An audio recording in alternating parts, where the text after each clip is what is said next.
ហេតុការណ៍បានបន្តនៅពេលដែលស៊ូបារុគាត់គឺកំពុងតែអង្គុយនិយាយគ្នាលេងជាមួយនឹងអ៊ីស៊ីណាគាត់បាននិយាយរៀបរាប់ជាមួយនឹងរឿងជាច្រើនឲ្យទៅកាន់អ៊ីស៊ីណាបានដឹងចំណែកឯអ៊ីស៊ីណាវិញនេះគឺដឹងទាំងអស់រាល់ពាក្យសម្ដីដែលស៊ូបារុបាននិយាយទៅកាន់នាងទាំងអម្បាលម៉ានជាពិសេសស៊ូបារុគាត់បាននិយាយជាមួយនឹងរឿងមួយគឺមានជាមួយនឹងសត្វតុនសាច់ជាច្រើនដែលពួកវាគឺបានព្រួតខំមកកាន់គាត់អញ្ចឹងហើយគាត់ចង់សួរទៅកាន់អ៊ីស៊ីណាថាតើអ៊ីស៊ីណាដឹងអំពីដំរុយពួកវាដែរឬទេចំណែកឯអ៊ីស៊ីណានាងក៏មិនបានលាក់ទៅកាន់ស៊ូបារុដែរនាងបាននិយាយទៅកាន់ស៊ូបារុថាសត្វតុនសាយនោះវាគឺជាសត្វតុនសាយវេទមន្តវាគឺជាប្រភេទសត្វវេទមន្តនៅក្នុងចំណោមសត្វវេទមន្តទាំង3សត្វវេទមន្តទាំង3នាក់នោះមួយគឺជាសត្វត្រីបល្លែនពណ៌សចំណែកឯទី2គឺជាសត្វពស់ខ្មៅចំណែកឯទី3គឺជាសត្វតុនសាយពណ៌សនឹងឯងនាងបាននិយាយទៅកាន់ស៊ូបារុទៀតថាវាគឺបង្កើតឡើងអស់រយៈពេល400ឆ្នាំណាស់មកហើយដែលវាត្រូវបានបង្កើតឡើងអំពីមេធ្មប់ម្នាក់ដែលគេឲ្យឈ្មោះទៅកាន់នាងថាមេធ្មប់នៃភាពស្លូតបូតប៉ុន្តែចរិតព្រៃផ្សៃអ៊ីជាណាបាននិយាយទៅកាន់ស៊ូបារុទៀតថានៅក្នុងចំណោមសត្វវេទមន្តទាំង3គឺមានតែសត្វត្រីបល្លែនពណ៌សតែប៉ុណ្ណោះដែលវាគឺខ្លាំងជាងគេស៊ូបារុគាត់ក៏បានប្រាប់ទៅកាន់អ៊ីជាណាផងដែរថាសត្វត្រីបល្លែនពណ៌សមួយនោះគាត់គឺបានកម្ចាត់វារួចហើយប៉ុន្តែតត្រង់ថាស៊ូបារុនឹងគាត់គឺឆ្ងល់ថាហេតុអ្វីបានជាមេធ្មប់នៃភាពស្លូតបូតនឹងនាងចាំបាច់បង្កើតជាមួយនឹងសត្វទាំងអស់នឹងមកធ្វើអ្វីអញ្ចឹងហើយស៊ូបារុគាត់ក៏ចាប់ផ្ដើមមានជាមួយនឹងកំណត់មួយដែលគាត់គឺចង់ជួបគ្នាឬក៏និយាយជាមួយនឹងមេធ្មប់មួយនឹងដល់ផ្ទាល់មាត់តែម្ដងនៅពេលដែលលេងអញ្ចឹងមើលទៅកាន់អ៊ីស៊ីណានាងហាក់ដូចជាព្រួយបារម្ភបន្តិចនាងបាននិយាយទៅកាន់ស៊ូបារុថានិយាយឲ្យត្រង់ទៅពួកគេទាំង6នាក់នោះគឺរស់នៅជាមួយនឹងនាងនិយាយទៅក្រុមមេធ្មប់របស់ពួកគេនឹងគឺមានប្រាសាទមួយអញ្ចឹងណាហើយប្រាសាទមួយនឹងគឺរស់នៅទាំងអស់គ្នាប៉ុន្តែគឺតត្រង់ថាដោយសារតែពួកគេនឹងគឺមានចរិតខុសគ្នាអញ្ចឹងហើយពួកគេគឺមិនសូវចោះសម្រងនឹងគ្នាទេអញ្ចឹងហើយនាងគឺសង្ឃឹមថាស៊ូបារុនឹងអាចនិយាយជាមួយនឹងពួកគេបានបន្ទាប់ពីនិយាយចប់អ៊ីស៊ីណានាងក៏បានកោះហើយជាមួយនឹងមេធ្មប់នៃភាពស្លូតបូតចូលមកសន្ធិដ្ឋនៅក្នុងខ្លួនរបស់នាងតែម្ដងប៉ុន្តែអ៊ីស៊ីណានាងគឺបានហាមទៅកាន់ស៊ូបារុរឿងមួយទោះបីជាមានរឿងអ្វីក៏ដោយស៊ូបារុគឺកុំប៉ះទៅកាន់ពួកគេអីសោះទោះបីជាពួកគេឌឺឬក៏ទោះបីជាពួកគេឆ្លើយយ៉ាងណាក៏ដោយស៊ូបារុនឹងគឺកុំយកដៃរបស់គាត់ប៉ះទៅកាន់ពួកគេបន្ទាប់ពីនិយាយចប់អ៊ីស៊ីណានាងក៏បាន teleport ទៅតែម្ដងជំនួសមកវិញស៊ូបារុគាត់គឺបានឃើញជាមួយនឹងក្មេងទូចមួយដែលនាងគឺកំពុងតែអង្គុយនៅកន្លែងអ៊ីស៊ីណាចំណែកឯក្មេងទូចម្នាក់នឹងវិញនាងនឹងហើយគឺជាមេធ្មប់នៃភាពស្លូតបូតនៅពេលដែលនាងបានឃើញទៅកាន់ស៊ូបារុនាងគឺពិតជាសប្បាយចិត្តខ្លាំងណាស់នាងបាននិយាយទៅកាន់ស៊ូបារុថានាងគឺលឺដំណឹងអំពីស៊ូបារុច្រើនដងហើយនេះគឺជាឱកាសរបស់នាងហើយដែលនាងគឺអាចធ្វើដំណើរមកជួបគ្នាជាមួយនឹងស៊ូបារុដោយផ្ទាល់បន្ទាប់មកនាងក៏ចាប់ផ្ដើមលាតដៃទៅកាន់ស៊ូបារុដើម្បីចាប់ដៃរបស់នាងដោយសារតែស៊ូបារុគាត់គឺភ្លេចខ្លួនគាត់ក៏បានយកនៅដៃរបស់គាត់ចាប់លើដៃរបស់នាងតន្រាំតែស៊ូបារុគាត់គឺដឹងខ្លួនគាត់គឺបានឃើញថាដៃរបស់គាត់មួយជាហៀងគឺត្រូវបានដាច់បាត់ទៅហើយប៉ុន្តែតត្រង់ថាទោះបីជាដៃរបស់ស៊ូបារុវាគឺដាច់ពិតមែនប៉ុន្តែស៊ូបារុគាត់គឺគ្មានអារម្មណ៍ថាឈឺចាប់ទេប៉ុន្តែដោយសារតែស៊ូបារុនឹងគាត់គឺស្លន់គាត់ក៏បានរត់ទៅចាប់នាងតែម្ដងដែលធ្វើឲ្យគាត់គឺចាប់ផ្ដើមដាច់ខ្លួនជាបំណែកនឹងឯងចំណែកឯឈ្មោះមេធ្មប់ក្មេងទុយម្នាក់នឹងវិញយើងគឺដឹងហើយទោះបីជានាងជាប់ឈ្មោះជាមេធ្មប់នៃភាពស្លូតបូតពិតមែនប៉ុន្តែចរិតរបស់នាងគឺខូខើនិយាយទៅចរិតខាងក្រៅនេះគឺរួសរាយរាក់តែអីចឹងណាប៉ុន្តែធាតុពិតវិញគឺមិនចឹងទេមើលទៅកាន់ស៊ូបារុឥឡូវទៅគឺដឹងហើយនាងបាននិយាយទៅកាន់ស៊ូបារុថានាងគឺសង្ឃឹមថានៅថ្ងៃក្រោយនាងនឹងអាចមានឱកាសជួបទៅកាន់ស៊ូបារុម្ដងទៀតនៅពេលដែលនាង teleport ទៅបាត់ជំនួសមកវិញស្រាប់តែលេចចេញជាមួយនឹងមេធ្មប់ម្នាក់ទៀតក៏បានបង្ហាញខ្លួនចេញមកដែលនឹងគឺជាមេធ្មប់នៃក្តីស្រឡាញ់និយាយទៅកន្លែងនេះគ្នាយើងប្រហែលជាឆ្ងល់ហើយត្រូវអត់ថាមេធ្មប់នៃសេចក្តីស្រឡាញ់នឹងគឺជាអារ៉ូម៉ានីតើហេតុអីបានជាម្នាក់ស្រីនឹងវិញនិយាយទៅដល់អេពីសូតបន្ទាប់ទៅយើងគឺដឹងរឿងច្បាស់ហើយអញ្ចឹងហើយយើងនៅវល់ត្រឹមនឹងសិនទៅនៅពេលដែលនាងបានធ្វើដំណើរមកដល់ភ្លាមនាងគឺបានវាយទៅកាន់ស៊ូបារុវាយយោតែម្ដងប៉ុន្តែនាងគឺមិនមែនវាយធ្វើបាបទេនៅពេលដែលនាងបានវាយទៅកាន់ស៊ូបារុរួចហើយរាងកាយរបស់ស៊ូបារុវាក៏ចាប់ផ្ដើមត្រឡប់មកសភាពដើមវិញប៉ុន្តែមើលទៅកាន់ម្នាក់ស្រីនឹងគឺមិនខុសគ្នាអំពីអារ៉ូម៉ានីទេពាក្យដែលនាងនិយាយគឺស័ក្តិសឹងតែជាពាក្យស្រឡាញ់ទាំងអស់ជាពិសេសពាក្យសម្ដីរបស់នាងនិយាយជាមួយនឹងស៊ូបារុនឹងគឺស្រាប់អត់ចូលគ្នាទេនៅពេលដែលនាងបាន teleport ទៅបានស្រាប់តែលេចចេញជាមួយនឹងមេធ្មប់ម្នាក់ទៀតក៏បានបង្ហាញខ្លួនមកដល់ហើយនាងគឺជាមេធ្មប់នៃភាពស្រីឃ្លានចំណែកឯមេធ្មប់ដែលបានបង្កើតជាមួយនឹងសត្វត្រីបល្លែនពណ៌សពស់ពណ៌ខ្មៅហើយនិងតុនសាយពណ៌សតាមពិតទៅវាមិនមែនជាមេធ្មប់នៃភាពស្លូតបូតទេប៉ុន្តែវាគឺជាមេធ្មប់នៃភាពស្រីឃ្លានទៅវិញចំណែកឯស៊ូបារុគាត់គឺមិនបង្អង់ពេលយូរទេគាត់គឺបានសួរទៅកាន់នាងភ្លាមៗតែម្ដងថាហេតុអីបានជាអ្នកបង្កើតជាមួយនឹងបិសាចទាំង3នឹងឡើងមកនៅពេលដែលឮអញ្ចឹងនាងបាននិយាយទៅកាន់ស៊ូបារុថានៅលើโลกនេះមិនថាមនុស្សមិនថាសត្វវាក៏ចេះឃ្លានដែរ ដូចជានាងឥឡូវហ្នឹងអញ្ចឹងនៅពេលដែលនាងបានឃើញទៅកាន់ Subaru នាងគឺមានអារម្មណ៍ថាមើលទៅកាន់ Subaru ហាក់ដូចជាឆ្ងាញ់ខ្លាំងណាស់ប៉ុន្តែនាងក៏បានបកស្រាយជាមួយនឹងចម្ងល់ដែល Subaru បានសួរមកកាន់នាងផងដែរនាងបាននិយាយទៅកាន់ Subaru ថាមូលហេតុដែលនាងបង្កើតជាមួយនឹងសត្វវេទមន្ត3នោះឡើងមកដោយសារតែនាងគឺចង់កាត់បន្ថយជាមួយនឹងប្រជាជនឬក៏មនុស្សនៅលើពិភពលោកមួយនេះដោយសារតែពិភពលោករបស់ពួកគេគឺមានជាមួយនឹងមនុស្សជាច្រើនដែលពួកគេគឺតែងតែចាប់កំណើតមកម្ដងបន្តិចម្ដងបន្តិច នេះហើយគឺជាមូលហេតុដែលនាងបានបង្កើតឡើងជាមួយនឹងសត្វវេទមន្តដើម្បីឲ្យសត្វវេទមន្តទាំងអស់នោះស៊ីទៅកាន់មនុស្សដើម្បីកាត់បន្ថយជាមួយនឹងប្រជាជននៅពេលដែលឮអញ្ចឹងសូបារុគាត់គឺមិនយល់ស្របទេគាត់បាននិយាយទៅកាន់នាងថាហេតុអ្វីបានជានាងត្រូវតែសម្លាប់មនុស្សដែលពួកគេមិនដឹងអីទៅវិញប៉ុន្តែនាងបាននិយាយទៅកាន់សូបារុវិញដែលធ្វើឲ្យសូបារុអស់ពាក្យវិចារតែម្ដងនាងបាននិយាយថានៅពេលដែលមនុស្សស្លាប់សត្វហើយស៊ីសាច់សត្វពួកគេគឺគិតថាវាគឺជារឿងធម្មតាប៉ុន្តែនៅពេលដែលសត្វស៊ីសាច់មនុស្សវិញម្ដងពួកគេបែរទៅជាគិតថាវាគឺជារឿងអយុត្តិធម៌តើវាស្មើភាពគ្នាទេច្បាស់ណាស់វាគឺមិនស្មើភាពគ្នាឡើយមនុស្សគឺជាសត្វធាតុទន់ខ្សោយគឺជាសត្វធាតុដែលពួកគេតែងតែបំផ្លាញទៅកាន់ពិភពលោកមួយនេះអញ្ចឹងហើយវាគឺត្រឹមត្រូវហើយដែលយើងគឺត្រូវតែឲ្យបិសាចទាំងអស់នោះស៊ីទៅកាន់ពួកវាអ្នកណាក៏ចេះឃ្លានដែរមនុស្សក៏ចេះឃ្លានសត្វវាក៏ចេះឃ្លានអញ្ចឹងហើយនាងគឺសង្ឃឹមថាសូបារុនឹងយល់ជាមួយនឹងអត្តន័យរបស់នាងបន្ទាប់ពីនាងនិយាយចប់នាងគឺបានធ្វើដំណើរត្រឡប់ទៅវិញបាត់ទៅចំណែកឯអ៊ីស៊ីណាវិញនាងបានសួរទៅកាន់សូបារុថាតើគាត់ទទួលបានតម្រុយអ្វីដែរឬទេសូបារុបាននិយាយទៅកាន់អ៊ីស៊ីណាវិញថាមេធ្មប់ពីរនាក់ហ្នឹងគឺនិយាយមិនចូលគ្នាទេប៉ុន្តែមានតែមេធ្មប់ចុងក្រោយទេដែលពួកគេនឹងនិយាយហាក់ដូចជាចូលគ្នាខ្លះ ប៉ុន្តែទោះបីជាគាត់ខំប្រឹងសួរទៅកាន់នាងយ៉ាងណានាងក៏មិនព្រមប្រាប់ដែរអំពីវិធីដែលយើងគឺអាចលុបបំបាត់ជាមួយនឹងសត្វវេទមន្តទាំងអស់នោះអញ្ចឹងហើយវិធីរបស់គាត់មានតែមួយតែប៉ុណ្ណោះគាត់គឺត្រូវតែស្វែងរកជាមួយនឹងដំណោះស្រាយដោយខ្លួនឯងប៉ុន្តែនៅពេលនោះសូបារុគាត់គឺចាប់ផ្ដាំញ័រតែម្ដងដែលវាគឺជាសញ្ញាចង់បញ្ជាក់ប្រាប់ទៅកាន់សូបារុថាវាគឺដល់ពេលវេលាហើយដែលគាត់ត្រូវតែត្រឡប់ទៅកាន់ពិភពលោករបស់គាត់វិញមុននឹងសូបារុចាកចេញអ៊ីឈីណាបាននិយាយទៅកាន់សូបារុថាចាំជួបគ្នានៅពេលក្រោយ នៅពេលដែល Subaru គាត់គឺបានត្រឡប់មកវិញគាត់គឺបានធ្វើដំណើរចេញអំពីប្រាសាទគាត់គឺបានសង្កេតឃើញថានៅខាងក្រៅគឺមានជាមួយនឹងផ្សែងខ្មៅអ្វីម្យ៉ាងដែលវាគឺកំពុងតែលេបបំបាក់មកកាន់ប្រាសាទដែលគាត់កំពុងតែឈរនឹងហើយជាពិសេស Subaru ហ្នឹងគាត់គឺមិនបានឃើញជាមួយនឹងអ្នកដតីទេគាត់គឺមិនដឹងថាអ្នកដតីហ្នឹងពួកគេទៅណាអស់ហើយប៉ុន្តែនៅពេលនោះ Stella នេះក៏បានបង្ហាញខ្លួនតែម្ដងដែលធ្វើឲ្យ Subaru គាត់ពិតជាភ្ញាក់ផ្អើលខ្លាំងណាស់ទីបំផុតគាត់គឺអាចមើលឃើញនាងហើយ នៅពេលដែល Stella នាងគឺបានបង្ហាញខ្លួនភ្លាមនាងគឺបានហោះសម្ដៅទៅកាន់ Subaru តែម្ដងនាងបាននិយាយទៅកាន់ Subaru ទាំងពាក្យដដែលថាខ្ញុំគឺស្រឡាញ់លោកខ្ញុំគឺស្រឡាញ់លោកហើយនាងក៏ចាប់ផ្ដើមចាប់អោបទៅកាន់ Subaru មើលទៅកាន់នាងហាក់ដូចជាស្រឡាញ់ទៅកាន់ Subaru ខ្លាំងណាស់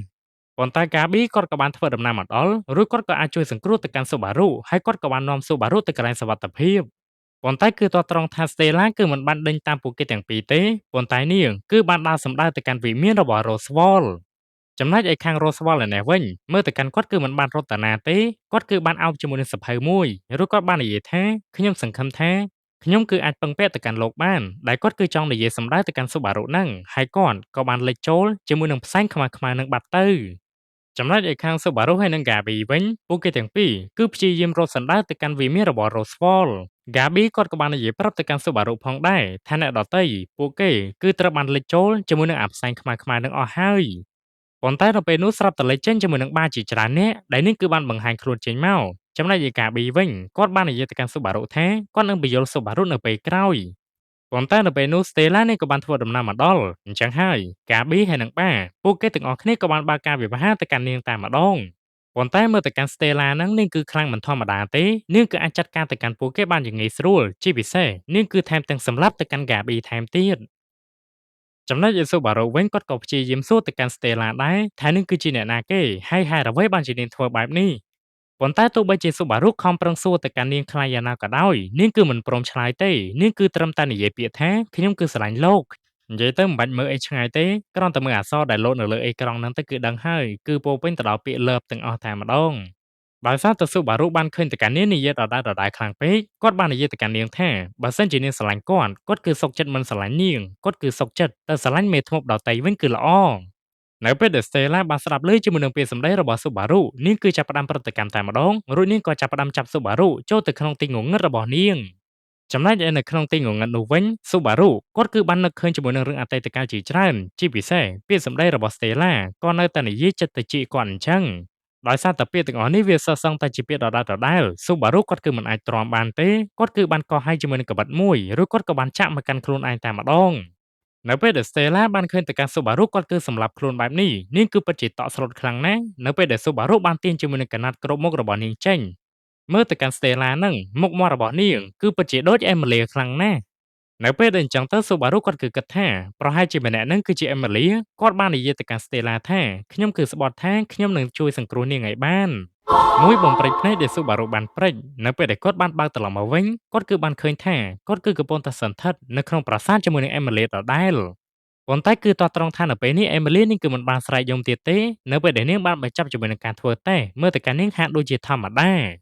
ប៉ុន្តែវាក៏នៅតែដូចដើមអញ្ចឹង Emily នាងគឺមិនអាចយកឈ្នះជាមួយនឹងអតីតកាលរបស់នាងបានទេនាងក៏នៅតែបរាជ័យនៅពេលដែលពួកគេទាំងពីរបានធ្វើដំណើរមកដល់ខាងក្រៅពួកគេបានឃើញជាមួយនឹងអ្នកដទៃដែលពួកគេទាំង3នាក់ហ្នឹងក៏កំពុងតែឈររង់ចាំទៅកាន់ពួកគេដូចគ្នាចំណែកឯ Emily នាងបាននិយាយទៅកាន់ Subaru ថាទោះបីជានាងធ្វើតែបរាជ័យពិតមែនប៉ុន្តែនាងគឺសប្បាយចិត្តនៅពេលដែល Subaru បានជួយនាងនៅពេលដែលឮអញ្ចឹង Subaru គាត់ក៏បានកលេចឃើញទៅកាន់ Gabi តែម្ដងដោយ Gabi នៅពេលនេះគឺកំពុងតែសន្លឹងទៅកាន់មុខរបស់ Subaru នឹងជាប់តែម្ដងប៉ុន្តែគឺទាត់ត្រង់ថា Gabi គឺមិនបានថាអីទៅកាន់ Subaru ទេគាត់បាននិយាយទៅកាន់ Subaru ថាគាត់គឺចូលរួមអបអរសាទរផងបើសិនជាពួកគេអាចជួយគ្នាបានចំណែកឯពេលយប់វិញ Subaru គាត់គឺកំពុងតែធ្វើដំណើរចូលទៅដល់ក្នុងព្រៃមួយកន្លែងដែលគោលដៅរបស់គាត់គឺធ្វើដំណើរទៅដល់កន្លែងមួយដែលជាកន្លែងដែលគាត់នឹងត្រូវបាន Gabi ចាប់គាត់ឃុំតាំងពីអេពីសូតមុនបន្ទាប់ពីគាត់បានធ្វើដំណើរទៅដល់ប្រាសាទមួយនោះគាត់គឺបានយកជាមួយនឹងខ្សែករបស់ Rika ដាក់ចូលទៅកន្លែងហ្នឹងដែលធ្វើឲ្យវាគឺចាប់ផ្ដើមបើកទ្វារតែម្ដងប៉ុន្តែអ្វីដែល Subaru បានឃើញនៅក្នុងនោះគាត់គឺបានឃើញជាមួយនឹងបាដែលនាងគឺកំពុងតែជាប់នៅក្នុងទឹកកកមួយនោះมันបានយូរប៉ុន្មានបាហើយនឹងបាម្នាក់ទៀតក៏បានធ្វើដំណើរមកដល់បាបាននិយាយទៅកាន់ Subaru ថានាងគឺមិននឹកស្មានសោះថា Subaru គាត់គឺអាចស្វែងរកឃើញជាមួយនឹងបន្ទប់អាថ៌កំបាំងមួយនេះនៅពេលដែល Subaru បានឃើញទៅកាន់បាភ្លាមគាត់គឺមិនបានខ្លាចទៅកាន់នាងទេគាត់បាននិយាយទៅកាន់បាថាគាត់គឺមានជាមួយនឹងសំណួរមួយចំនួនដែលគាត់ចង់សួរទៅកាន់នាងចំណែកឯបាវិញនាងក៏មិនបានបដិសេធដែរនាងក៏បានយកព្រមនៅពេលដែលពួកគេបានធ្វើដំណើរទៅដល់ក្នុងផ្ទះវិញ Subaru គាត់គឺបានសង្កេតឃើញថាបាដែលនាងបានពាក់អាវពណ៌សហ្នឹងគឺបានអង្គុយកាន់អាវរបស់ Subaru ជាប់តែម្ដងហើយពួកគេក៏ចាប់ផ្ដើមចូលជាមួយនឹងប្រធានបទនិយាយគ្នាវិញម្ដង Subaru បាននិយាយទៅកាន់បាថាគាត់គឺមានជាមួយនឹងទំនាក់ទំនងឬក៏គាត់អាចនិយាយជាមួយនឹង Ishina បានដែលនេះគឺជាមេធ្មប់នៃភាពលោភលន់នៅពេលដែលឮអញ្ចឹងបានេះក៏បានកុហកទៅកាន់ Subaru ដែរនាងបាននិយាយទៅកាន់ Subaru ថាតាមពិតទៅ Ishina គឺជាអ្នកបង្កើតពួកនាងឡើងមកមូលហេតុដែល Subaru បានឃើញជាមួយនឹងបាជាច្រើនអ្នកទៀតបាទាំងអស់នោះគឺស័ក្តិសមតែជាខ្លួនដែល Ishina បានបង្កើតនាងបាននិយាយទៅកាន់ Subaru ទៀតថាការពិសោធន៍មួយនេះ Ishina នាងគឺបានចំណាយពេលអស់រយៈពេល400ឆ្នាំណាស់មកហើយចំណែកឯបាពិតប្រាកដវិញគឺមិនមែនជានាងដែលកំពុងតែអង្គុយនិយាយជាមួយនឹង Subaru នឹងទេប៉ុន្តែបាពិតប្រាកដគឺជាបាដែលបានជាប់នៅក្នុងទឹកកកនឹងឯងចំណែកឯនាងគឺជាបាដែលអង្គុយនិយាយជាមួយនឹង Subaru នឹងនាងក៏ជាក្លូនដែរប៉ុន្តែគឺតោះត្រង់ថានាងគឺមានសមត្ថភាពខុសពីគេនាងគឺទទួលបានជាមួយនឹងការងារអំពី Ishina ដែលនាងគឺអាចគ្រប់គ្រងទៅកាន់បាដតីបានជាពិសេសទោះបីជានាងដឹងរឿងច្រើនពិតមែនប៉ុន្តែនាងគឺគ្មានអារម្មណ៍ថាជឿចាប់ឬក៏សប្បាយចិត្តទេ